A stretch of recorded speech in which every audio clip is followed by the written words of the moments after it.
যারা ক্ষমতায় আছে তারা এর চেয়েও বড় স্বৈরাচার হওয়ার পথে হাঁটবে। আমাদের এই সুযোগ আর কাউকে দেওয়া যাবে না। এই জন্য সম্মানিত সহযোদ্ধারা, আপনাদের শুধু একটা বিষয় বলি, বিএনপি প্রত্যেকটা পদে পদে তাদের 31 দফার সাথে প্রতারণা করছে, জুলাই সনদের সাথে প্রতারণা করছে, গণভোটের সাথে প্রতারণা করছে, বাংলাদেশের সাথে তারা গাদ্দারি করছে। তারা তাদের জায়গা থেকে তারা এই 17 বছরে অসংখ্যবার বলেছে তারা স্বাধীন এবং পৃথক বিচার বিভাগীয় সচিবালয় চায়, কিন্তু ক্ষমতায় আসার সাথে সাথে তারা এই বিচার বিভাগকে তাদের কুক্ষিগত করার জন্য, দলীয় মদতপুষ্ট লোকদেরকে সেখানে বসানোর জন্য, তাদের ইশারায় বাংলাদেশের সুপ্রিম কোর্ট চালানোর জন্য তারা এখন পৃথক সচিবালয় যে আইন, সেই আইনকে বাতিল করে দিয়েছে।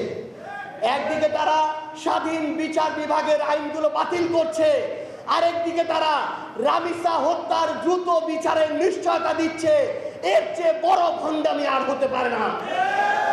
এই জন্য আমরা আপনাদেরকে আহ্বান করব, এই যে নতুন সিম্প্যাথি গেম শুরু হয়েছে, এই যে নতুন কার্ড খেলা শুরু হয়েছে, এই প্রতারণার ফাঁদে বাংলাদেশের মানুষকে আর পড়তে দেওয়া হবে না। আমরা আপনাদেরকে আহ্বান জানাই, আমাদের একসাথে আমাদের এই লড়াইটা চালিয়ে যেতে হবে। এই শুক্রবার হচ্ছে সেই শুক্রবার, যেই শুক্রবার আমাদেরকে আমাদের ভাই ওসমান হাদির কথা মনে করিয়ে দেয়। ওসমান হাদির হত্যাকারীরা ওই ভারতে গ্রেফতার হয়, মাসের পর মাস চলে যায়, পররাষ্ট্রমন্ত্রী সফর করে আসে, সেই হত্যাকারীরা এখন পর্যন্ত কেন বাংলাদেশে আসে না? তাহলে আমাদেরকে এই জবাব দিতে হবে।